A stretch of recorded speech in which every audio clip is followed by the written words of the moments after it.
Nevin. My pronouns are they, them. I am the host here tonight at Massy Arts Society. Has anyone ever actually been here before? 1, 2, 3, 4, 5. Cool. So you might have heard my spiel. But if you haven't, you'll hear it for the first time. And if you have, you're going to hear it again. So yeah, welcome to the space. For those of you that don't know, Massy Arts Society is a nonprofit. We're Indigenous owned and led. And our mandate is to provide space for and uplift the voices of Indigenous and otherwise over-excluded artists, creatives, writers, community members. When I first took on this job, I started standing up here and giving land acknowledgements, and I had to really wonder about what it meant to stand up here and welcome people into the space every time, multiple times a week usually. And also what it means when I say we're here to give space to our community members. So what I've come to, and what you might have heard me say before, is we're hoping to hold space for your joy and your grief and other emotions in between and outside those things. I personally, as a host here, I see myself as someone who's here to administer the boundaries of the space, to tell you where we are, and then hope that you will create good relationship and good futures from this space. So I'd be remiss to not acknowledge that we are on the unceded, ancestral, stolen, and occupied territories of the Musqueam, Squamish, and Tsleil-Waututh peoples. For those of you in the room who might have deeper roots here than I do, I'm a settler with some Métis ancestry. You might take everything that I'm going to say here as a moot point. And I do want to address those in the audience that might know more than me and say that as a settler, fundamentally, I'm trying to earn the term accomplice to Indigenous peoples. At Massy, we say that we're committed to land-back-based futures. For those of you who don't know what that means, we're committed to futures where Indigenous peoples are able to experience their sovereignty over themselves and their lands in the fullest sense of that word. So I think it's important now when we talk about this, when we talk about these futures, to talk about where we are in the present day. So this building is the Ming Wu building.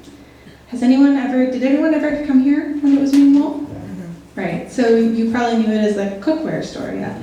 One thing that I learned fairly recently, some of you may already know this, is that it was also a hardware store before it was a cookware store.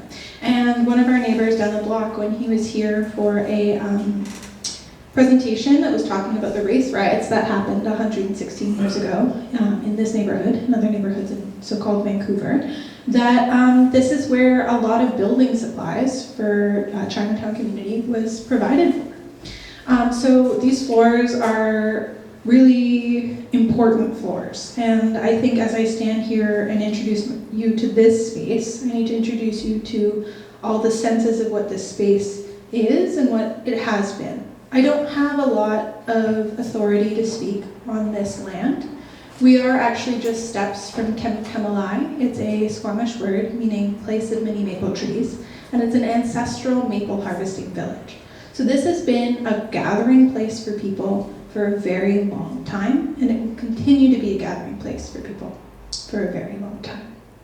Dax and I, my coworker, were discussing looking at old photos of Vancouver and not really recognizing, as somebody that has grown up in spaces across so-called British Columbia, that very recently this was all forest. And what does it mean to sit in a space that has been terraformed by settler colonialism? How do we move forward given that, you know? And I don't think I have any one solution for anyone. But as I'm here to bring us into this space for your art to be held and for your community's voices to be held, we need to recognize that that's where we are fundamentally. And I don't think that is often talked about. And I hope that as you come here, whenever I'm hosting or when I'm not hosting even, that you help envision these futures outside of that domination with me. So that's what I have tonight for what this space is, but I'm going to talk a little bit more about what I can provide to you as host, and then we'll move on to our event. So quickly, unfortunately, we do not have a push button on our bathroom door. We have a single stall, gender-neutral washroom with a handrail next to the toilet. If you need any assistance accessing the washroom tonight, please don't hesitate to ask. I'm sure there are community members that will help you, but Dax and I will also help you. Dax is in the pink hat back there, and I'll be at the desk at the back. Additionally, as part of my Massy Arts training, I know how to administer naloxone, and I am prepared to administer naloxone. If anyone in this room tonight needs that life-saving drug, or if you encounter anyone on the street tonight, and I'm the quickest access point for that drug, please don't hesitate to give me a call at the gallery or come back. We are closing at 8, so I know that presents a barrier, but please know that also during our opening hours, naloxone is always on site. If you have any other questions or any comments or anything that I should have added, I'm again there at the back, and we also have lovely little comment cards that Dax reads and picks out on their shifts. So yeah, thanks so much. Thanks so much. Oh, you don't have to clap for me. I'm just telling you where we are. But with that, I'd like to introduce our readers. So I'm gonna start. I'm not gonna do a whole bio, but I just want to say JJ Lee, Sonja Larsen, and Joanna Baxter are here to give you some, I believe, trials and tribulations of the holiday season. And I hope you enjoy the rest of your evening. Thanks so much.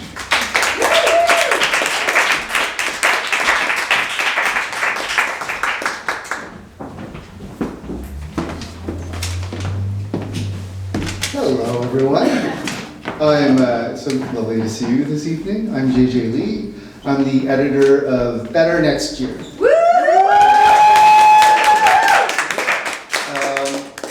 Thank you, Massy Arts, for hosting this launch. Okay, I am eternally grateful to Molly Harrison, Kilmeny Denny, and Lynn Duncan of Tidewater Press, and all the contributors. Goran is here. Joanna is here, and Sonja is here, and I think those are the contributors that are here today. For making Better Next Year possible. This is the theory part of it.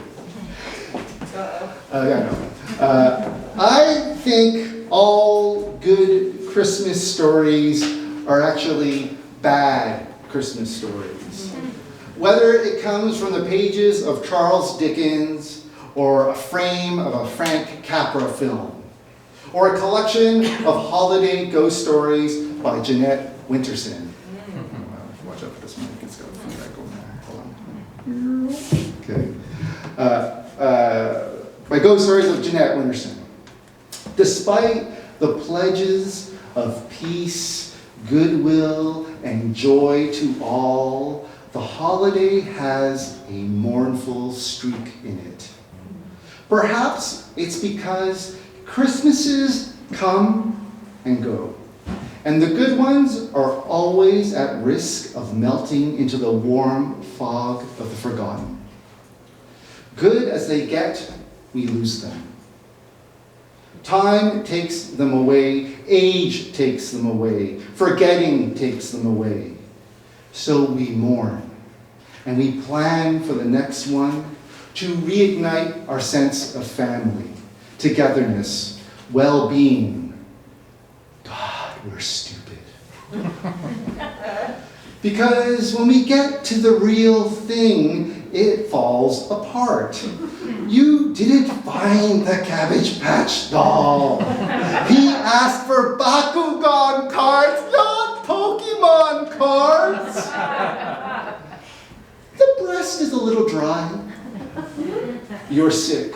You can't go home. You just can't feel it. Why can't you feel it? People are starving. Children are dying. Please, let's just make it a Boxing Day. Actual Christmases are never as good as forgotten Christmases. We are haunted by them. And then Boxing Day comes, and the forgetting begins all over again. We tell ourselves, it'll be better next year. And maybe it will. Thank you.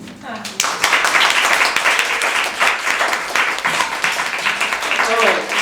We're not really here for a lot of readings. We're here to be together, to have some sushi or whatever we got on the table. Some tarts, right, Lynn? We got some tarts there. We got some beer.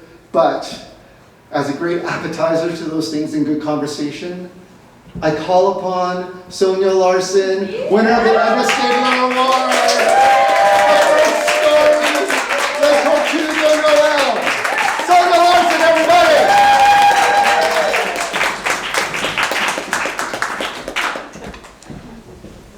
I was told to stay away from the mic. Okay, I really have to thank JJ, who called me up and said, "Don't tell me you don't have a shitty Christmas story." And I was like, actually, JJ, I have several. Okay, so this is Tortue de Noël.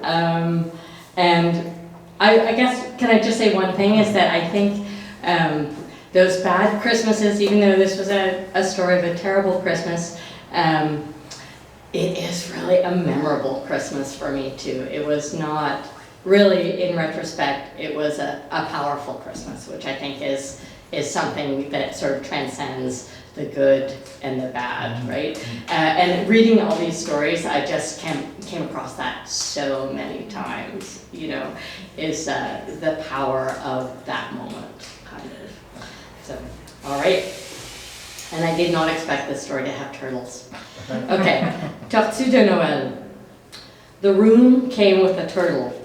Jean-Pierre didn't know how long the turtle had been in the basement, but it was there when he moved in. It was easy to care for. I'd have the whole basement to myself, a main room with a large built-in aquarium, as well as a little bedroom. My ex-husband and I had turtles too, which seemed like a weird coincidence. I said I'd take it. The rent was cheap, maybe too cheap. Was it the turtle, or did he think having an Anglo girl, a waitress, in the apartment would bring in other girls? He soon found out I only brought home friends for sleepovers. Some stayed friends, but most were just fresh grief, fresh distraction from my recent breakup. My new roommate was never going to be a friend or a distraction. He was stocky and pale, and his father paid the rent for him. He seemed like a toddler who didn't know his own strength.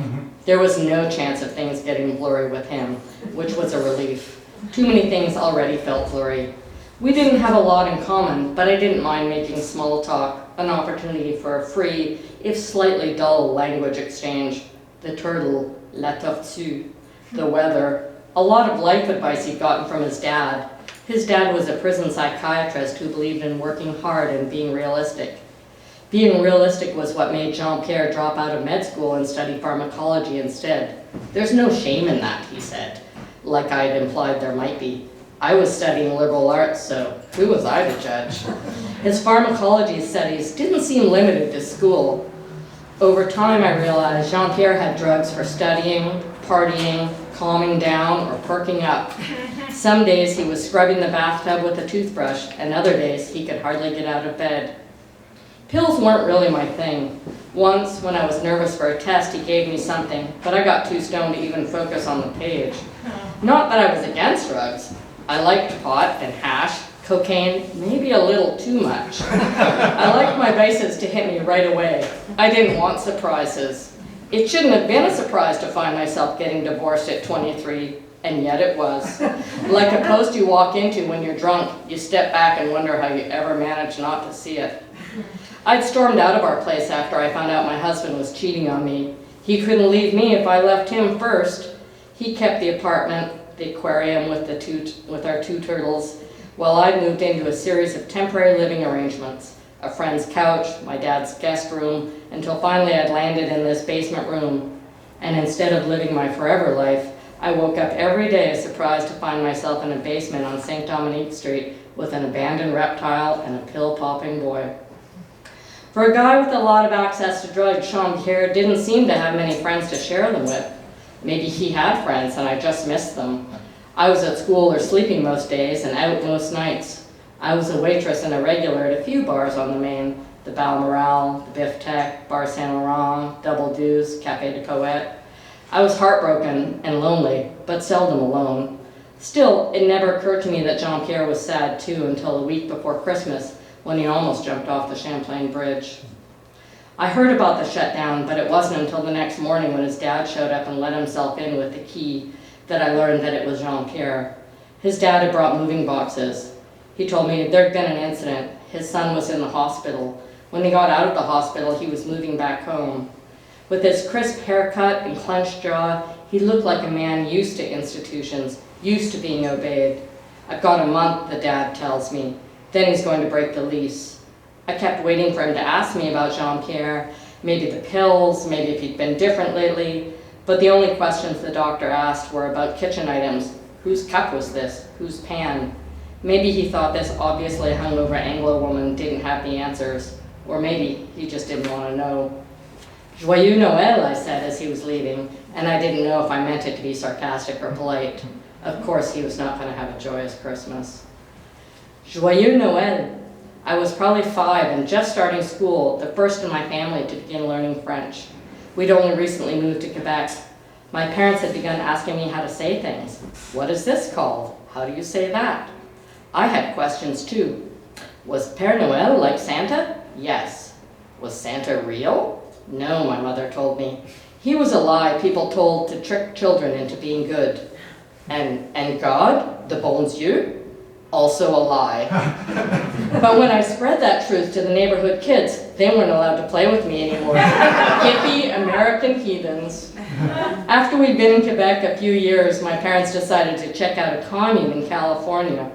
My 15-year-old sister chose staying alone in Montreal over moving to a farm full of grown-ups and no boundaries. But 8-year-old me had to go.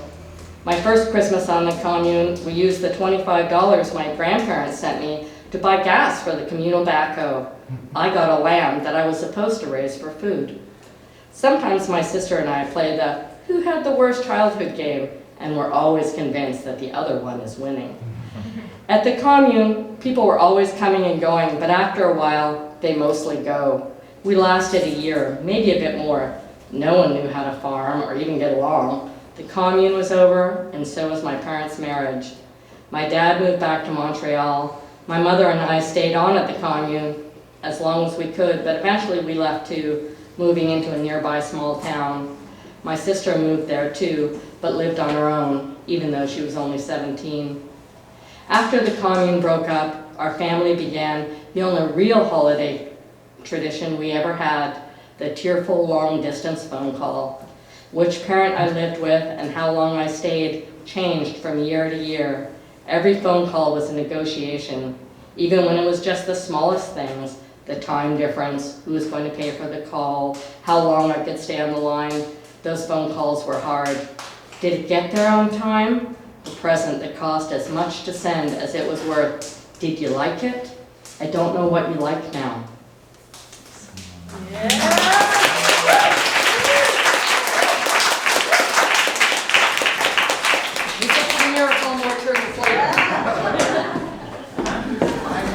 Well, thank you very much, Sonja. I really love the process that we went through. It's funny that these Christmases are memorable, and yet there's always this sort of shorthand description of it that can occur, right? And then it just takes, what I love about this project and why we're going to do it again next year is that how memories can unfold if you give them the time, and that the layers and layers of detail come out of it. And we're enriched by that experience of letting it unfold, and even hopefully sharing it. I don't know what the blowback's going to be on this one. But thank you very much. Yeah. So speaking of blowback, Joanna Baxter is a graduate of the Writers Studio, and is a founder of Steel. And I know, yeah. So Joanna, Baxter, everybody, please.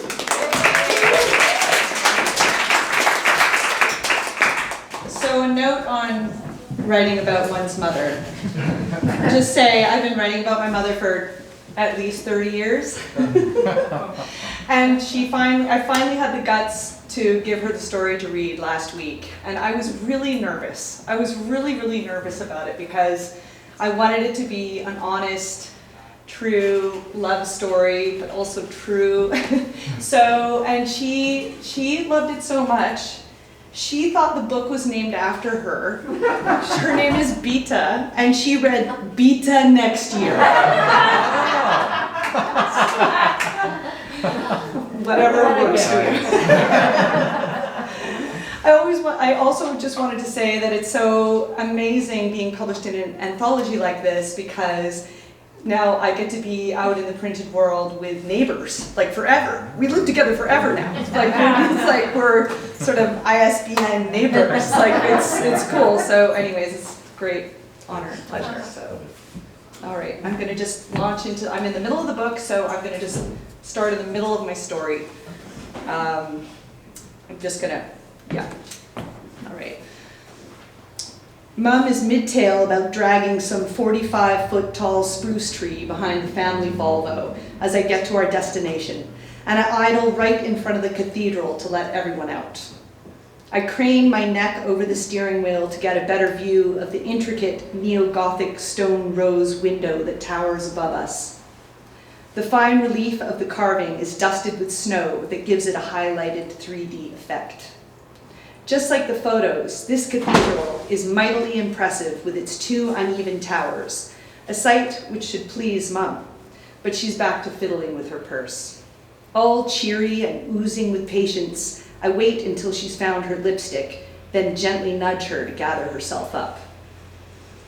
Mum's been on knee replacement surgery waitlist for so long it's starting to feel like a cruel punishment.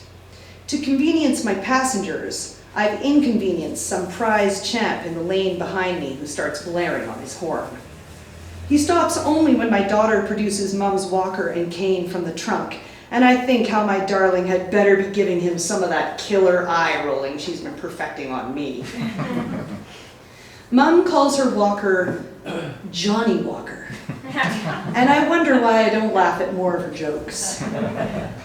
Mum has always rebelled against social conventions. And since the dastardly plague of oldness has taken hold, her jokes have taken on a darker edge. She even calls her handicapped parking tag her gimp pass. I think her jokes sometimes hit a little close to my own fears of getting old. Even with the help of my daughter, who's unfolded Johnny Walker and holds out her hand to help Mum out of the car, Mum takes her sweet time steadying her footing on the snowy pavement. I give her a solid point for acting like she's half paralyzed for the prolonged benefit of Mr. Hot Holy Honks, whose face goes from impudent to humble in my rearview mirror. If driving was a nightmare, then parking is hell. I circle around the block in some kind of existential test of patience. By the time I find a parkade not already jammed with righteous shoppers, I'm feeling pretty hot under the arms. The snowflakes are coming down fat and fluffy as I hurry back to the front of the venue. I spot Mum on the steps of the cathedral, right at the front of the long line that snakes around the entire block and out of sight. She's making a big deal about Johnny Walker, clattering it around, and my daughter lifts it over the top step as I stride up to join them. Gimp shouldn't have to wait this long, says Mum to the frozen couple she's cut in front of. Never mind, they've probably been waiting there for 2 years already. She might hate meeting Johnny, but she's sure not shy about wielding him around like a solid gold VIP pass. We find our spots in the middle of the long wooden pew. My responsibility as driver and coordinator shifts to warden and officer of comfort, and I sit between my charges so as to monitor their Christmas spirit equally.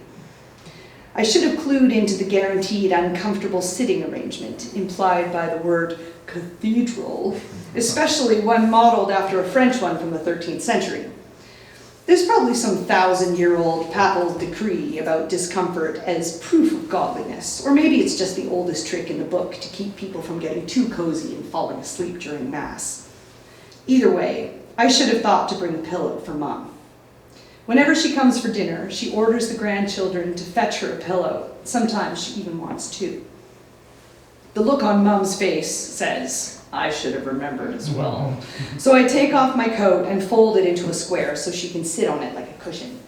Today, Mom is the one who is supposed to be in control. It's her concert, her present to us. I try to make a joke about how much she'll enjoy the new booster seat. Yeah.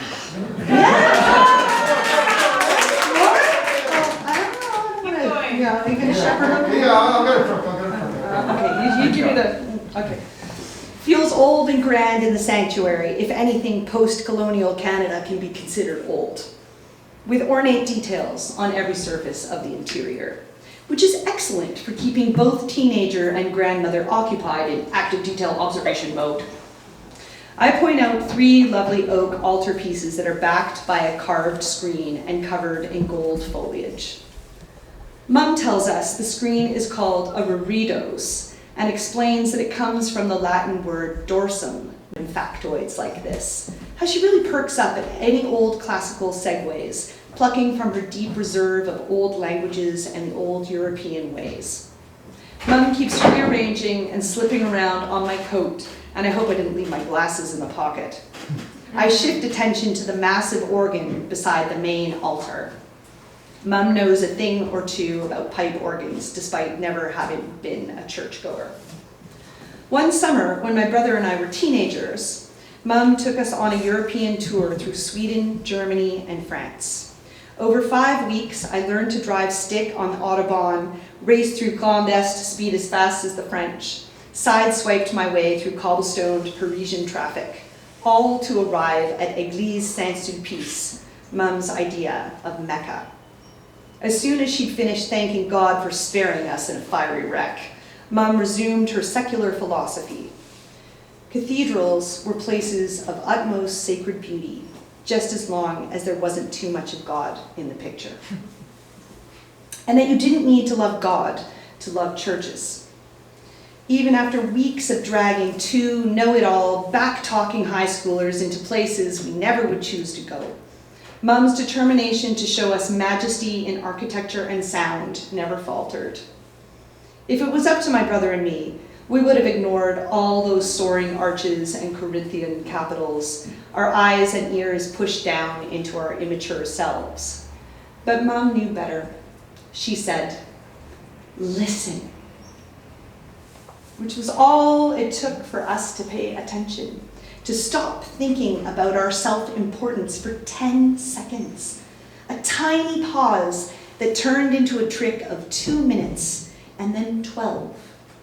And then almost a whole hour of letting the mind-blowing sound of 7,000 organ pipes reverberate into every cell of our bodies. For Mum, God was beauty and music. She entrusted cathedrals to do the teaching for her, knowing that just being in these exquisite spaces would be enough to imprint something of her passions onto our inexperienced senses.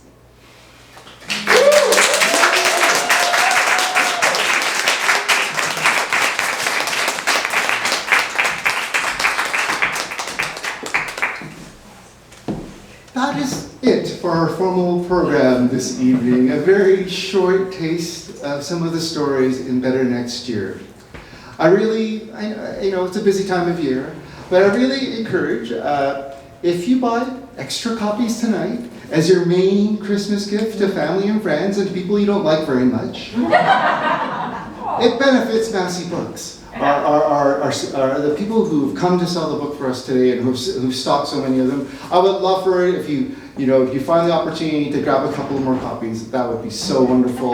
But I am so happy that you're here no matter what, and that you got to share this launch. It's been 12 years since a book has come out with my name on a cover, and sometimes you don't feel like a writer if you don't put out stuff.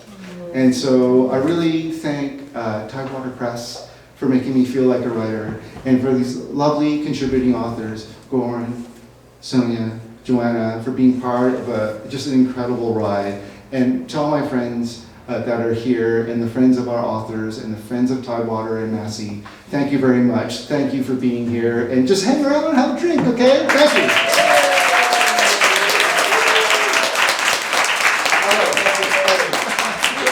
All right, we're gonna